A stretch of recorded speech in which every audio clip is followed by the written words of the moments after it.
So, as I said, I'm Claire from the Communities Creating Homes project. I'm the monitoring and evaluation officer for the project, but I'm also an accredited community-led housing advisor. So I work closely with groups as well as the monitoring and evaluation stuff. The aim of today's session, which we've called Community-Led Housing 101, is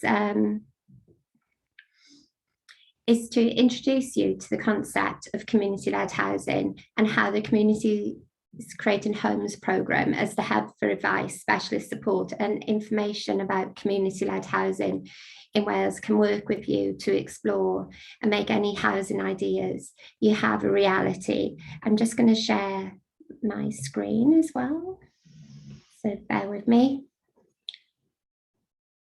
There we go. There you go, that's much better. So the aim of the Communities Creating Homes programme, which is funded by Nationwide Foundation and Welsh Government, and we also work with DTA Wales, towards the aim of the programme is to create a thriving community-led housing movement in Wales that will increase the supply of affordable, good quality homes with what local people need at the heart of any development. So when we say community-led housing, what do we mean? So at the core is the role of the community, local people taking a lead in and lasting role in creating secure, affordable homes and strengthening their communities. What it isn't about is having housing done to them. So seeing new developments happening with housing that they can't access, isn't affordable, and changes the character of where they live. What's exciting about community-led housing is that no two ideas are the same. We don't all want to live in the same way, in the same type of housing, but the principles of wanting to live somewhere we can afford and is safe and secure is universal. Outside of that, we all have different needs and ambitions for where and how we want to live. Community-led housing, for example, may include people coming together to build new homes, refurbishing and bringing back into use empty houses or other buildings, or even taking on the management and safeguarding of existing homes. And they can do this in partnership with local organisations such as housing associations. But it could also be proactive members of the community doing it completely for themselves. What is key is that the residents of community-led housing have an integral and long-term role in what that housing looks like, how it's managed and how it evolves over time. I think something that's important to sort of bring up here is that everyone has their own housing journey as well. So everyone has their own motivations for getting involved in community-led housing. So it may be that they're living in a community where there's a lot of second homes, for example, that's a big issue at the moment. So they're seeing, maybe people are seeing that community get diluted, schools are closing because there aren't children in that community, for example. So when we're talking about what it looks like, there's no easy answer to that question. One thing that I like to ask when someone makes an inquiry to the programme and first starts talking about their community-led housing idea is what, based on that initial idea and in an ideal world, would be the best scenario to end up with. And that's where the work starts. So you start really with a broad vision and work from there. And one size doesn't fit all. And the options for developing community-led housing, as I've already mentioned some of them, it may include a group of like-minded people buying and sharing a house. Some of you may have seen the story of T. Cyffredin, hopefully I've said that right, recently, who've raised a significant amount of money to purchase a house that they were already living in and actually increase the number of rooms they can offer in that house at an affordable level in mid Wales.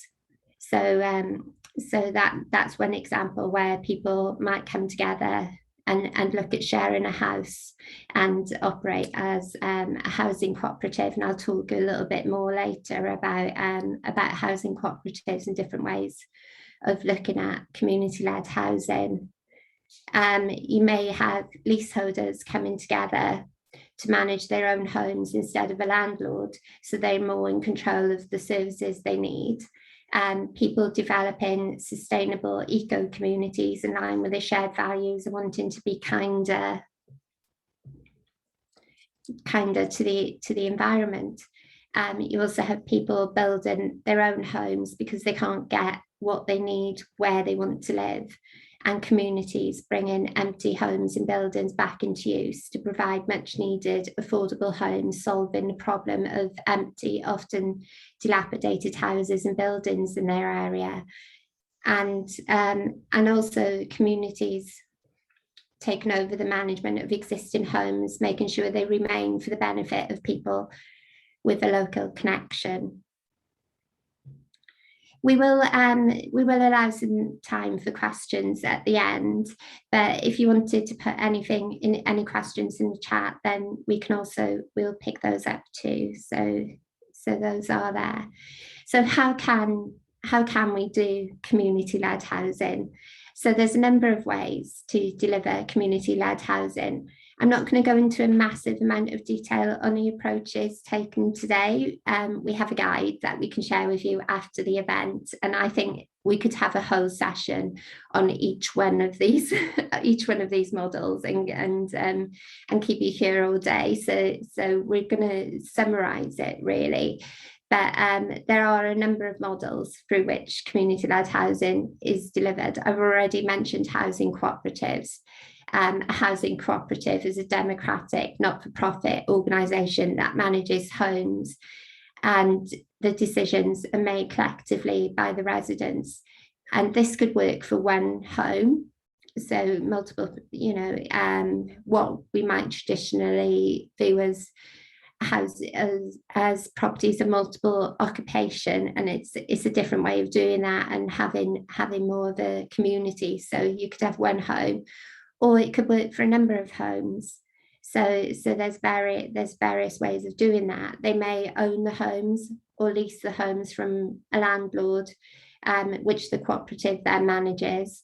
They may also be shared ownership when working in partnership with a housing association, where residents can part own, part rent their home, and so access the property ladder in a way that they can afford. You could have groups of tenants coming together to form a tenant management organisation, or a TMO for short, where they come to a legal agreement with their landlord to collectively manage their homes. The landlord there may retain some level of service provision, and they'll still have their regulatory responsibilities to meet, while the TMO takes over other services. And this is set out in the agreement that they make with the landlord, so it could look different from TMO to TMO. And then you've got community land trusts, or a CLT for short. And this is a community-owned organisation run by its members that takes ownership of land to develop housing that is affordable for the first resident and all future residents. CLTs would usually have, or pretty much always have, an asset lock to legally protect that affordability, but they may also develop workspaces, community facilities, or other assets needed by that community.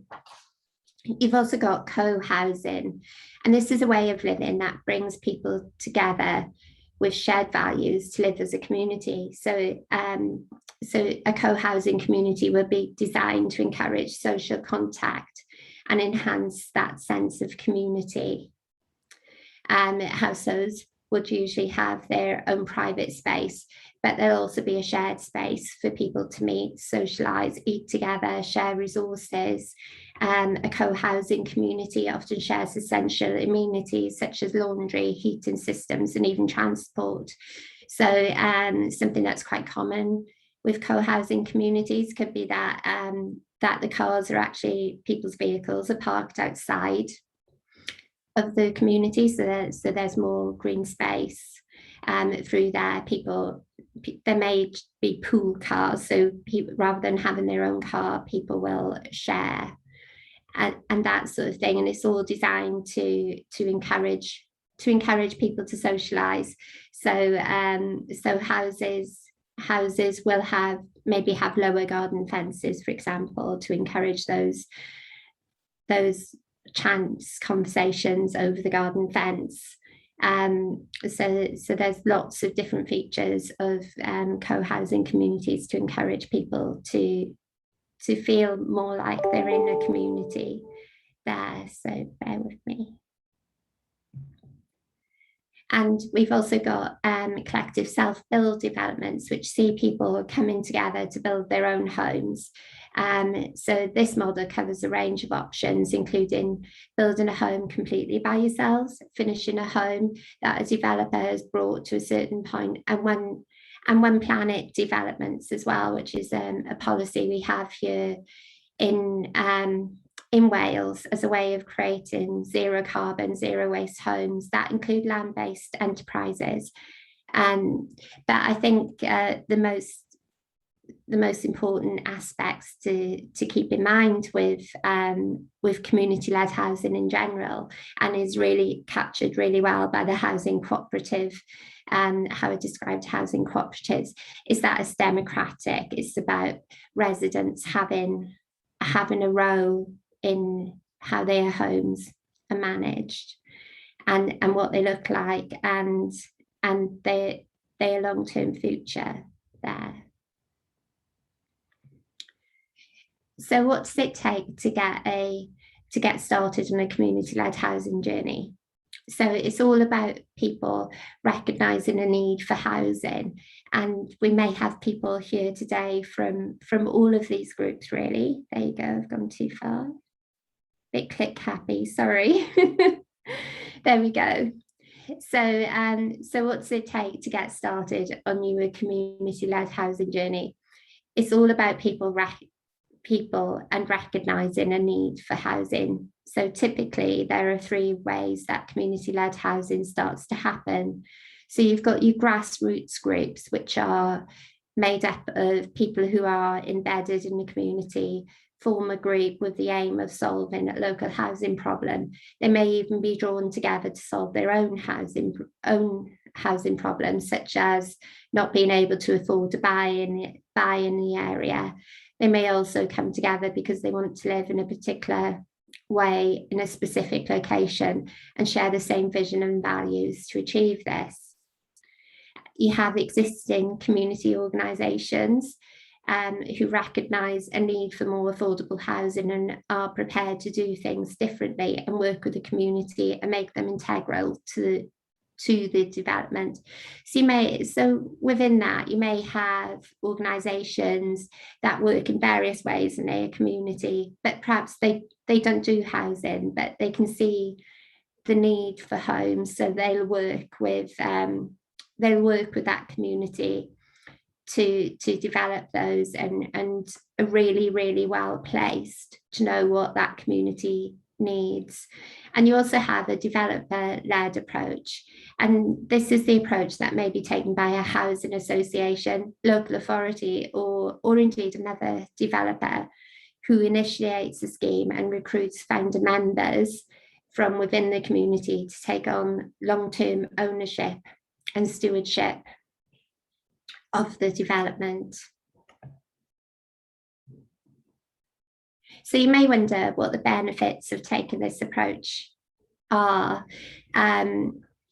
particularly housing associations, local authorities, or other organisations, as well as local community members.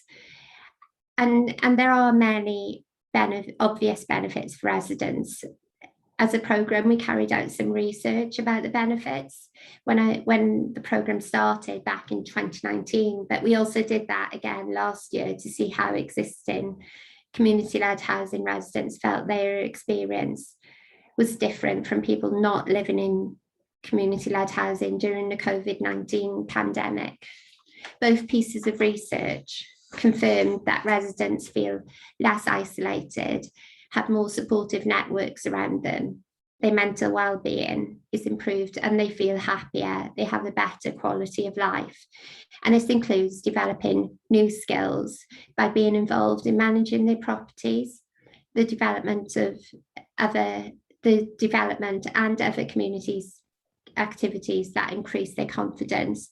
And they may also benefit financially. We all know that housing costs take up a great deal of our monthly wage or weekly wage, or however your income comes in. The bulk of that often goes on housing, and community-led housing, by focusing on affordability for the residents, can reap financial benefits for them, which in turn improves people's well-being. But there are wider community benefits as well. So you might have less antisocial behaviour where you've got areas that perhaps there's a lot of buildings that are dilapidated.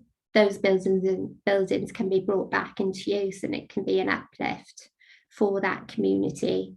There's a greater sense of community collaboration there, and also giving people control over their surroundings can have a transformative impact.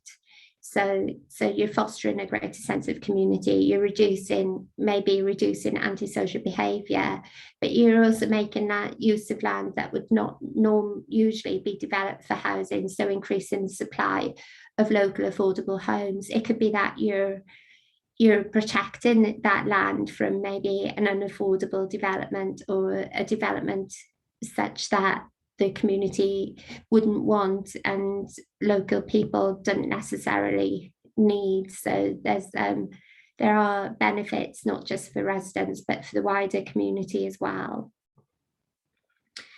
So part of what we do as a programme is create a space where people can talk about their plans. We have networks, we've had informal meetups in the past to allow people to do that. So what I'm going to do now is actually is do that for yourselves. I'm going to put you into some breakout rooms. If you're used to Zoom, you're hopefully used to breakout rooms by now, but it also gives you a little bit of a rest from my voice. And the idea is to share why you're interested in community-led housing. Maybe you've got a community-led housing idea that you're developing, or you live in community-led housing, and what you think the wider benefits to the community are.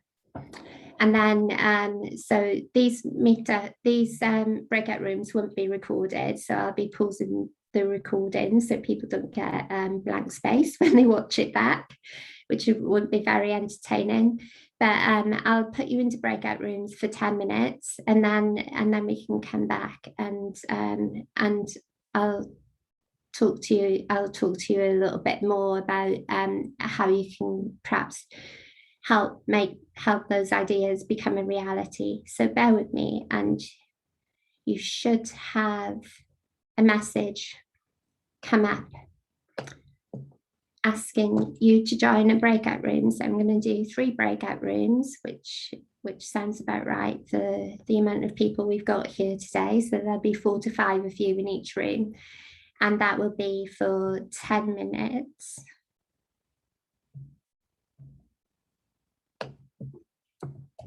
So you'll get a message that will pop up asking you to join the room in just a second. There you go.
Okay, I think that's everyone back in the room, and I hope you enjoyed the short opportunity to chat with each other about your ideas.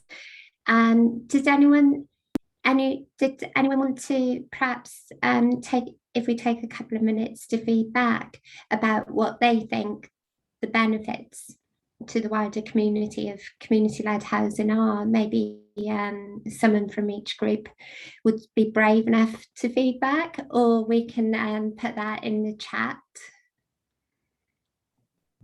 I'm happy to kick off, Claire, if you want me to. Yeah, great. Thanks, Kate.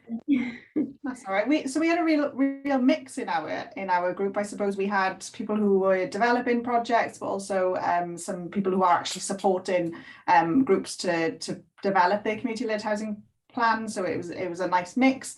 And we talked a little bit just about sort of the desire from communities to want to develop community-led housing, especially off the back of the pandemic, and how people are feeling sort of more empowered to take control of their sort of communities and want to do something good in their communities. And I think obviously because everyone's struggled so much over the pandemic, now people are seeing this as an opportunity to develop housing in a different way. And I think we talked a little bit about sort of capitalizing on that opportunity.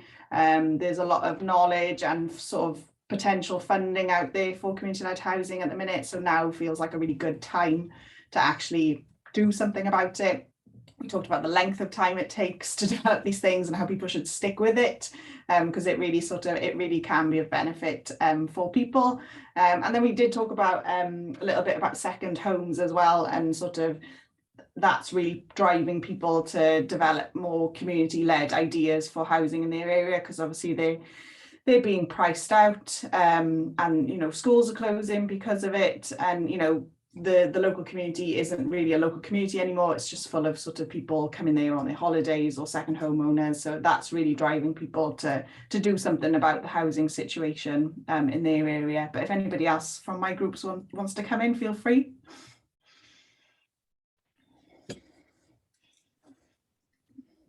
Hi, Jacqueline. I think we covered, and quite rightly, Casey's. My biggest thing is about the whole of it is actually making sure that we disseminate the information really well, where it's really taken off and is so successful, but also that we encourage the government to look at it more fully. And I know the Wales Co-op does a lot towards that, and I'm really grateful. And as Casey rightly informed us, there's more this week with the minister and everything, so that's great. But I really do think the challenge is actually making sure that more and more people know about community-led housing and what it means. So grateful for your talk this morning, and actually making sure that this information is disseminated widely. So thank you.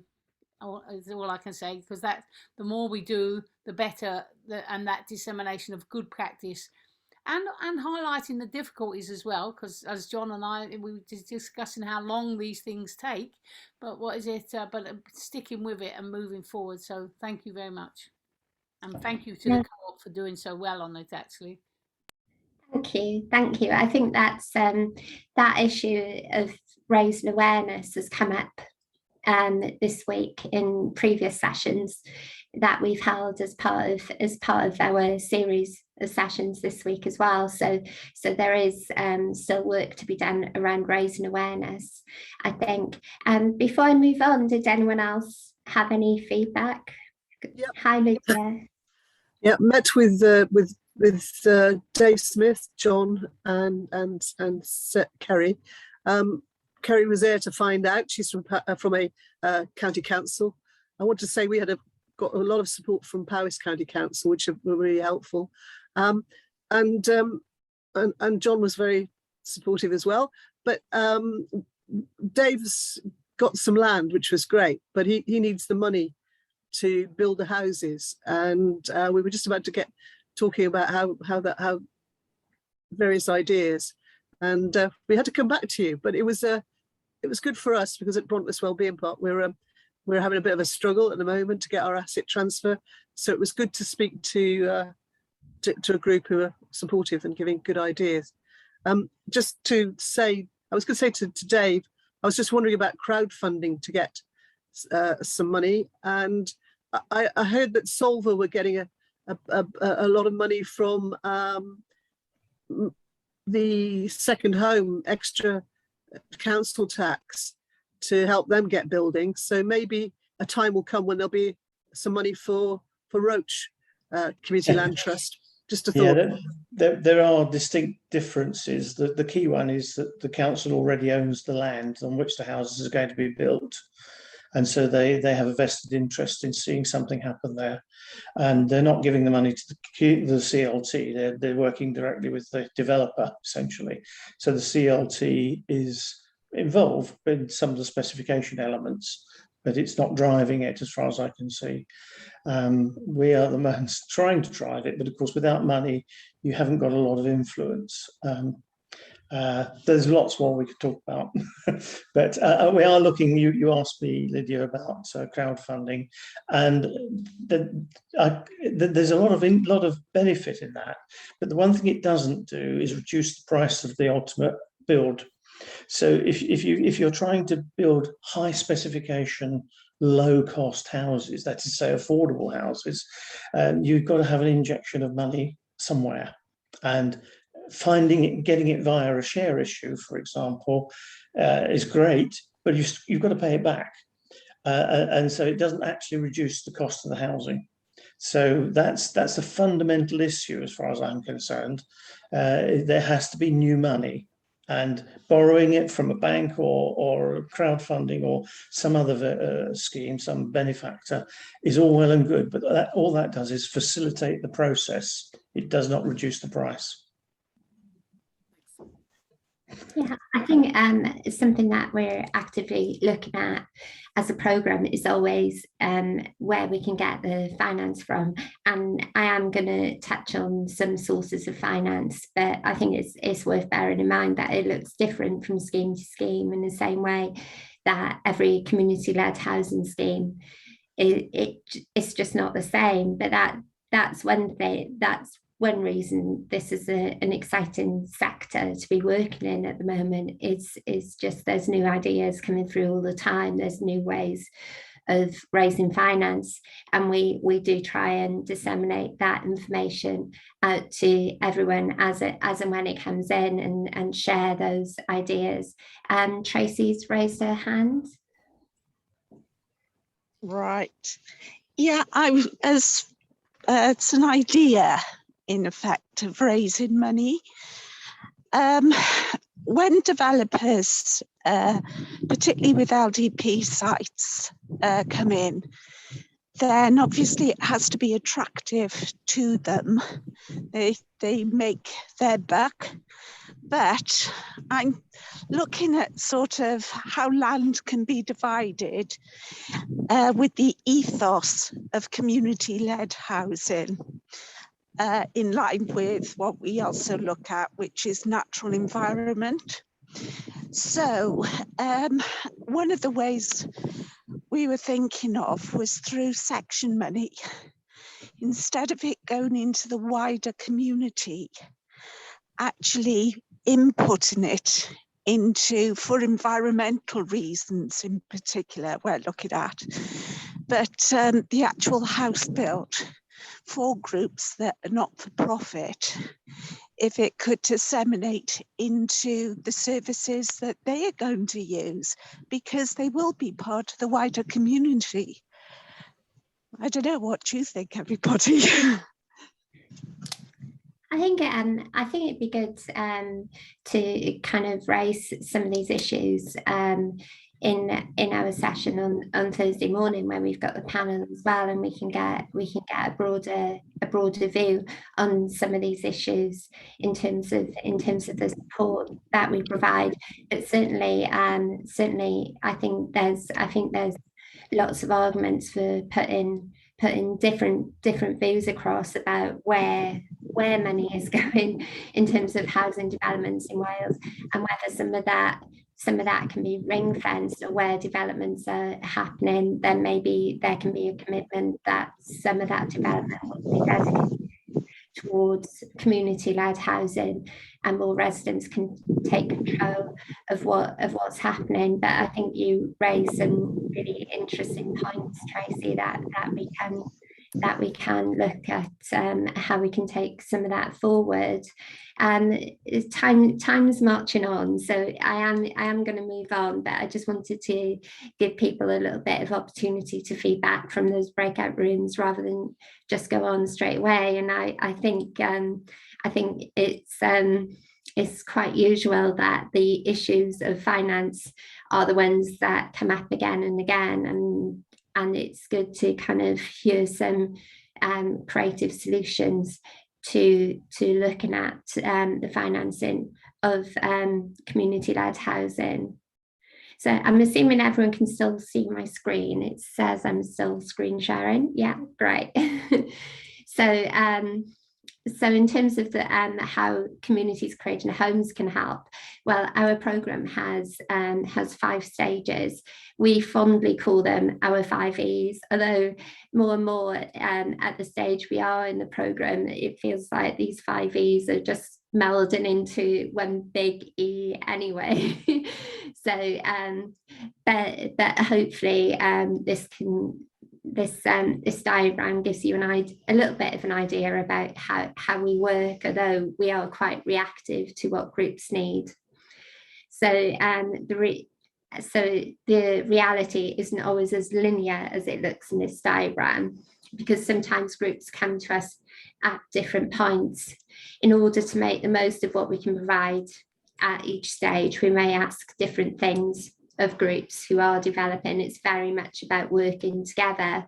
Our team is made up of accredited community-led housing advisors But like you, we're also always learning as the movement grows. And because, as I've said earlier, no two ideas are the same, our support is bespoke, and it's about working alongside groups developing community-led housing, and indeed groups who are already living in community-led housing, who want to change, want to perhaps grow their development as well. So at the first stage, as has been mentioned today, is engage, and that's all about finding out more about community-led housing by attending our events, like the events that we've got on this week, where you can meet like-minded people and start to articulate your ideas. Our aim is to provide resources and raise awareness about community-led housing as an option to create more affordable and quality homes. And then we've got the explore stage. So this is where groups start exploring how they want to move forward. And this is the stage that we work in partnership with DTA Wales. And they'll match you with mentors to start to work with you and start developing a vision and a plan to move forward. People who've been through this stage of our programme may have benefited from a small grant of up to £2,500 just to help their group develop and take those early steps towards developing their own scheme. In the enable stage, we get more into the detail. So this is about business planning, finding a site, applying for planning permission, and securing finance and funding to create the homes and communities that you want. So at this stage, we've talked a little bit about finance, and we'd perhaps look at financial modelling, putting a realistic action plan in place. But we can also commission expert consultancy from people experienced in the community-led housing sector, just to help you just pin down the details and move forward to an eventual build. That's what we want to see is homes, whether that's bricks and mortar, whether that's hay bales, whatever it's going to look like, timber. That's where we want to be, is seeing communities building homes. So we have resources that we use, such as business planning templates, site finding briefs, and we'll deliver training and workshops to help you progress. And the focus is on the viability and long-term sustainability of people's ideas. The expand stage is where we focus on the future. So our support doesn't stop after people have moved into a development. We continue to support develop schemes to focus on the future, change and maintain their scheme in the long term. And then we've got our educate and influence stage, which is all about helping the movement grow. Obviously, we're here because we think community-led housing is great. We want to see more of it, and we need people to sign up to this as well and share their experiences, be cooperative and be part of helping others realise their ambitions too. And this in turn helps us to influence government policy, creating a favourable environment for community-led housing. Behind the scenes, Communities Creating Homes is responding to government consultations, talking to housing associations, local authorities, actively responding to local development plans, and carrying out research and asking questions from our clients so we can learn lessons and continue to provide what you need to move forward.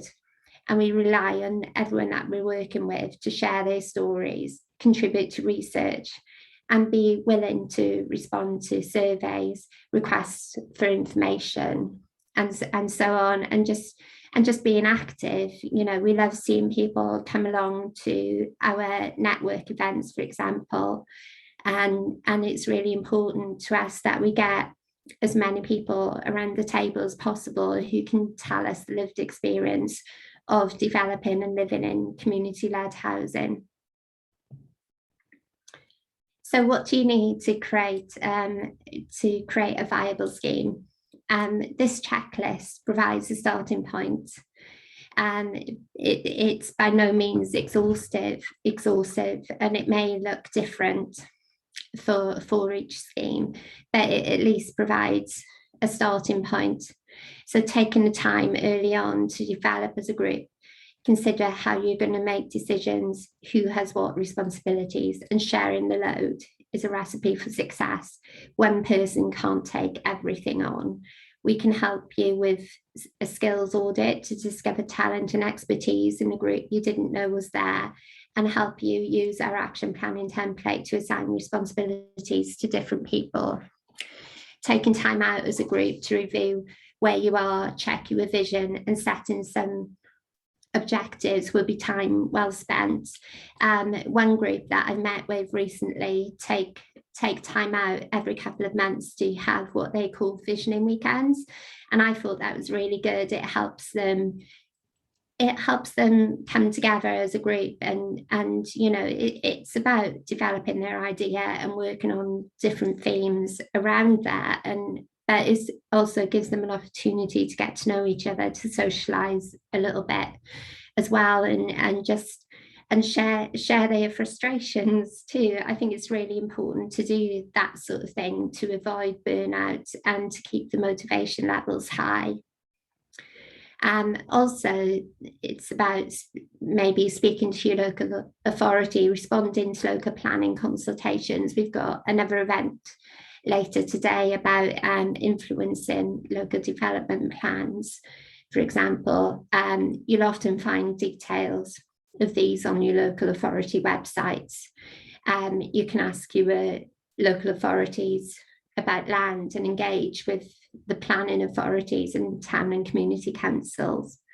For example, Swansea Council has a cooperative housing policy. Pembrokeshire National Park Authority has supplementary planning guidance about community land trusts and affordable housing. I think where these policies exist, we as a project and communities have a role in holding them to account for those policies, so they don't just sit on a shelf, they don't get forgotten about, and you can discuss with your local authority where you fit in with those. You may also want to consider what working in partnership might look like for you. There can be benefits to partnering with housing associations and developers, but what's important here is that it shouldn't mean compromising your vision and values as a group. And when looking for a site, it can be easy to be seduced by a particular location or building. I think we've certainly seen that during the time in this programme.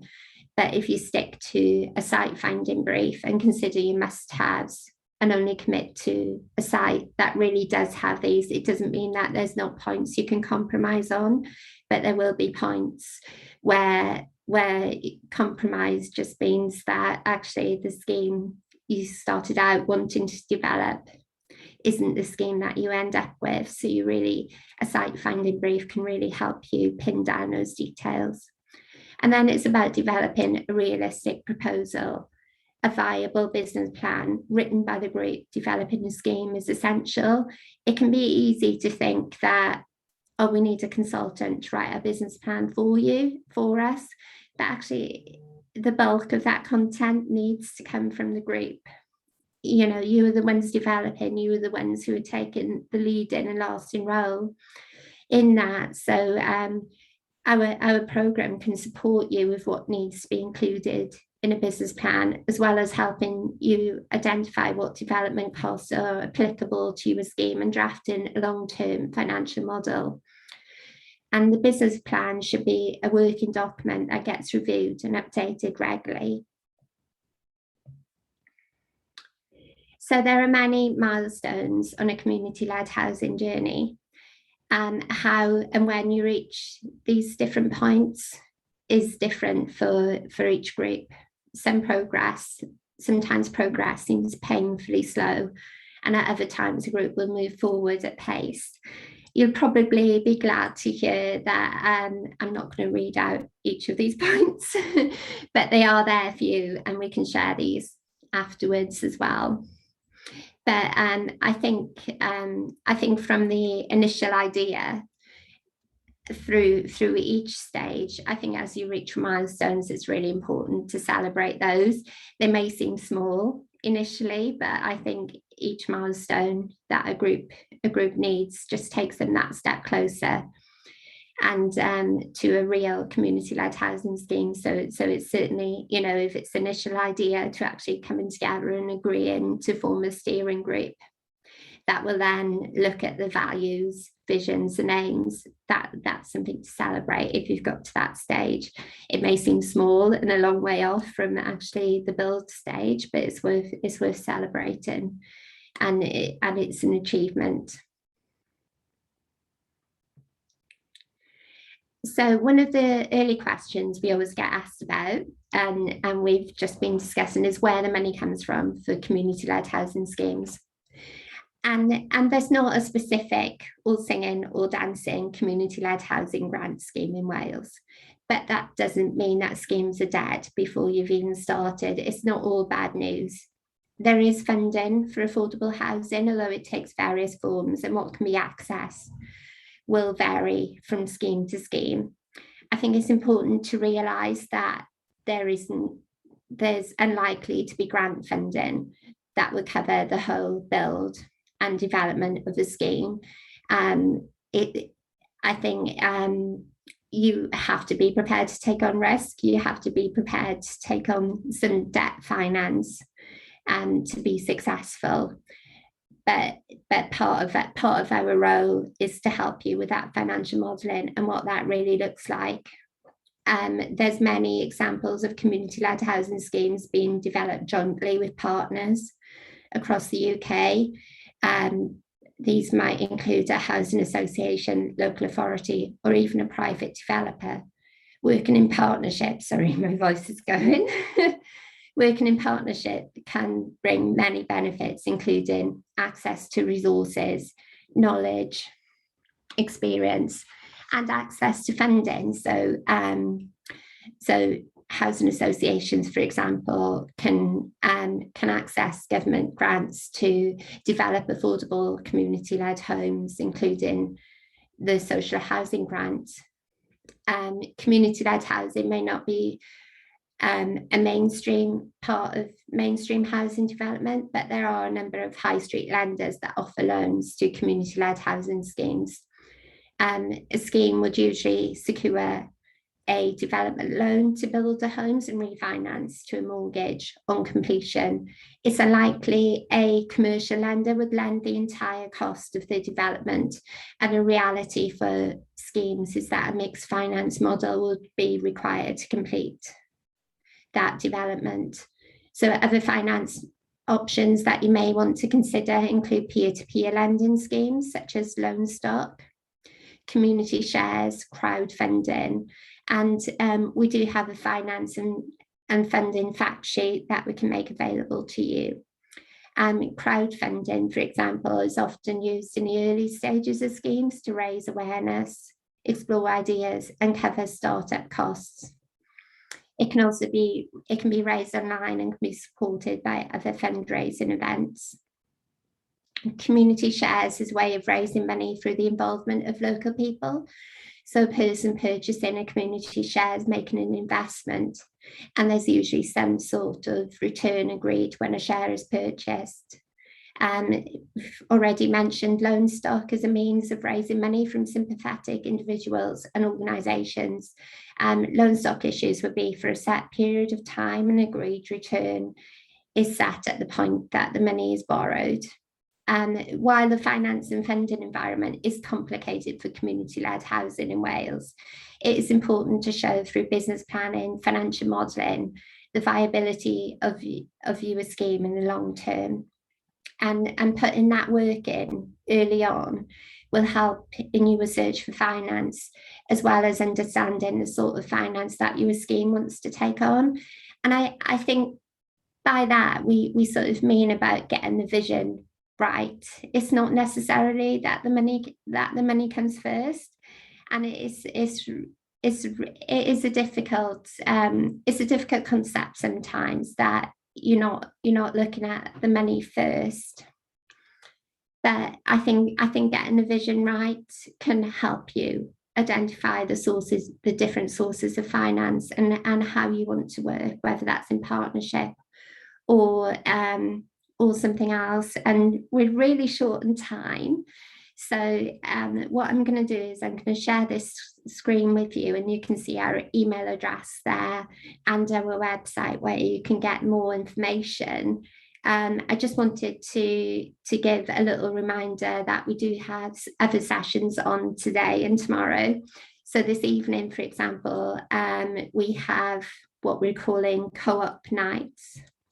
So that covers student housing cooperatives, but also something that may be of interest to people here is a session on financing a housing cooperative, where they're going to be talking about financial modelling, which while that's titled financing a housing cooperative, that can be relevant to other models of community-led housing as well. Tomorrow we have a panel session discussing the future of community-led housing in Wales. In the morning, in the afternoon, we have a session about sustaining Welsh communities. And that session is discussing, among other things, how community-led housing can help mitigate the negative impact of second home ownership on communities, as well as other issues. In the evening tomorrow, we actually have some developing groups coming together to talk about how they're moving forward with their ideas. So we have, I'm just trying to think, we have an OPD group, so an open One Planet Development. I always want to call it something else. One Planet Development group. There's CLTs talking, and there's also housing cooperatives in there as well, talking about their schemes. So it's really important. You know, it can be good to kind of hear how other people are getting on and realise you're not the only ones on the community-led housing journey, and it just looks so different for everyone. But so we can perhaps take 5 minutes for any more questions, if that's okay, and aim to finish by about 10 past, I think. So we've got other events happening this afternoon that are going to want the Zoom account, or this morning actually, who are going to want the Zoom account back. So does anyone have any final questions? I'll stop sharing my screen.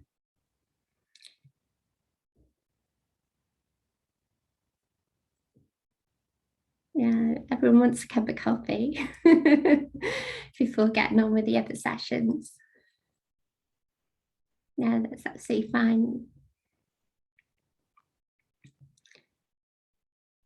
No problem at all. I'll let everyone get on with their day then. By all means, drop us an email, and we hope to see you at other events we have today and tomorrow. But by all means, drop us a line if you want to talk about developing any ideas. If you're an organisation that's prepared to work in partnership with groups who want to develop, then please do get in touch with us, and we can talk about how we can make that work. But thank you for attending today, and thank you for contributing to the session. I'll let you get on with your days. Hopefully it'll brighten up. It's still raining here. Take care. Thank you very much. Bye. Oh.